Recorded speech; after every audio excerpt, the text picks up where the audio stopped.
Yes, of course, reka nsuhuze kandi nkwifurize gukomeza kugira ibihe byiza. Turi ku itariki 29 z'ukwezi kwa 12, umwaka ni 2025. So ngira ngo hari ku itariki 17, I think that how it was, nibwo mu mujyi wa Kigali haherutse kugaragara umugabo umenagura imodoka, arazimenagura, karahava aramenagura, agira gute, ngira ngo ni amashusho yagiye akwirakwira ku mbuga nkoranyambaga zigiye zitandukanye, mwabashije kugenda mwayabona. Nyuma y'uko aya mashusho yagiye hanze, ashyizwe hanze na bamwe mu bakoresha imbuga nkoranyambaga, ni byiza kubera ko mu Rwanda tumaze kugira iterambere ku buryo umuntu ashobora gutangira amakuru ku gihe. Ni umugabo uri mu mupira n'ubundi w'umutuku urimo amabara y'umweru nk'uko n'ubundi ugenda ubibona, n'ikoboyi rwose na bodaboda. Nibwo yagaragaye mu mujyi wa Kigali, ubona rwose ari gukora ibintu bisa nkaho bigayitse ariko kandi binateye ubwoba. Benshi ubwo bari bashungereye, nta n'umwe uhegera mu by'ukuri. Ngira ngo rero nyuma y'uko uyu mugabo yaje gukora ibi ngibi, hanyuma nta n'umwe wageragezaga kuba yatabara cyangwa se ngo ahoshe. Polisi y'u Rwanda n'ubundi ishami rishinzwe umutekano mu muhanda ndetse n'izindi nzego z'ubuyobozi zishinzwe kubungabunga umutekano w'abaturage bahise baza.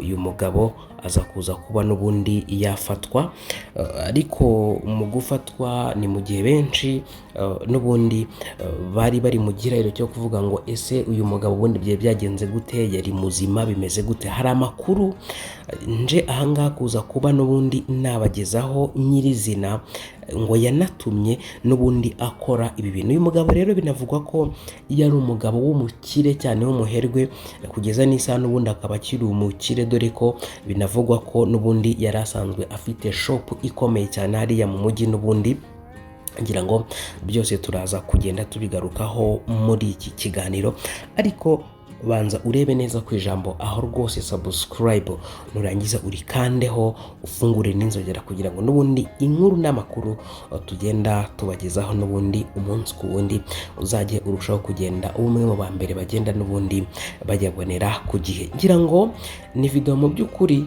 itarigeze ishimisha abantu habe na gatoya. Abantu baribonaga bakikanga, bamwe bayibona batari ko kubera iki.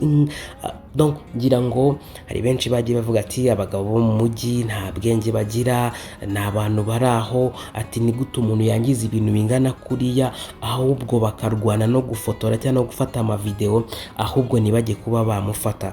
Ngira ngo benshi mu bakoresha imbuga nkoranyambaga bagiye bakomeza kugenda banenga, by'umwihariko abari bari aho ibi bikorwa byaje kuza kuba byabera bikozwe n'uyu mugabo. Ngira ngo murabona amamodoka menshi yagiye yangiza, ariko abantu bakagira bati aya mamodoka yangijwe azishyurwa nande? Ese azagurishwa, bizagenda gute? Iki ni igihombo. Ariko kandi bamwe bakavuga bati yego nibyo ibyabaye byarabaye, ariko se iyo tugira gutya tukajya gutabara, wenda akaba yadutema cyangwa se akaba yatwica, ba nyiri imodoka bari kudufasha iki? Bari kutuvuza cyangwa bari kutwihorera? Ibyo ni ibitekerezo bya bamwe mu bantu bagiye batandukanye. Ariko kandi bakongera bakanavuga bati uyu muntu wari umeze gutya, ufite amahane ameze gutya, wawukaga imodoka akazimenagura agakubitagura, umugiye imbere urabona atakwica? Ngira ngo n'abantu barahungaga, uwo yageragezaga kuba yakwegera yarahungaga, kuko rwose wabonaga ko ibintu ari gukora biteye ubwoba. Rero kugeza kuri ubu ngubu ni mu gihe abaturarwanda bari mu gihirahiro cyo kuvuga ngo ese ubundi uyu muntu bimeze bite, byagenze gute?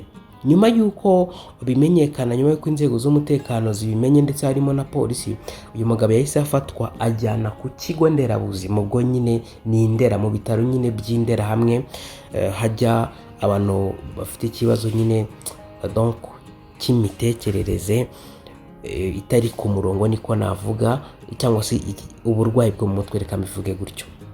Uyu mugabo yaje kujyanwayo, hanyuma bizami byemejwe na muganga ushinzwe n'ubundi kuvura indwara zo mu mutwe, yavuze ko n'ubundi uyu mugabo yari afite ikibazo cyo mu mutwe.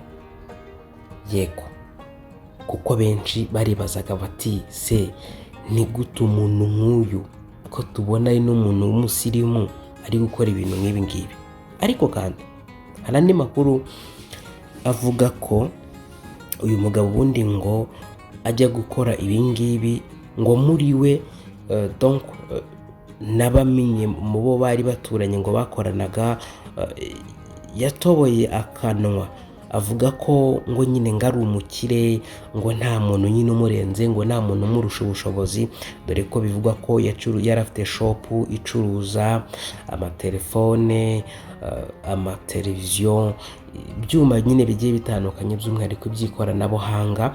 Bivugwa ko nyine donc yari afite n'ubundi shopu hariya mu mujyi wa Kigali, n'ubundi ngo akaba akinanayifite. Ariko se abantu bagakomeza kugenda baza bati aho niyaba yararozwe, kuko ntago kuko yari asanzwe ari muzima, ofet yari asanzwe ari muzima, ariko bati twatunguye n'ibintu twebwe twabonye yakoze. Ngira ngo rero mu bantu bari baraho ibi ngibi byagiye bibera, n'imodoka yarazimenaguye, hari imodoka zihenze, ama Mercedes Benz akomeye, ibirahure byazo yagiye amenagura, yari afite uruntu rw'urwuma yagendaga akubitamo nta santima. Mu by'ukuri nk'abantu basiga imodoka ku muhanda bagiye nko kureba ikintu runaka muri shop, bagasigamo nk'abana barimo imbere, byanga byakunda hari kuba hagira n'abana bitabiramo ubuzima muri izi modoka, cyangwa se umuntu wari we wese waba wari warasigaye muri izi modoka yagiye amenagura. Ariko amahirwe hari nuko zose zari ziparitse ziri aho nta muntu urimo, ariko iyo aza kuza kubamo byarashobokaga ko nawe yari kuhasiga ubuzima. Ubwo rero abantu benshi bibazaga amakuru y'uyu mugabo n'icyabimuteraga, ngira ngo ubwo wenda murasobanukiwe. Kugeza kuri ubu ngubu n'ubundi akaba akiri mu bitaro by'Indera, nk'uko n'ubundi byatangajwe na polisi y'u Rwanda, nayo ibimenyetso ibikuye kwa muganga n'ubundi, aho bashinzwe kugenzura n'ubundi indwara zo mu mutwe. Hanyuma rero ubwo ngubwo mu nkundire mbashimire kandi mbifurize no gukomeza kugira ibihe byiza. Turakomeza kugenda n'ubundi tubana amakuru yacu ari imbere. Assalam, shalom, shalom.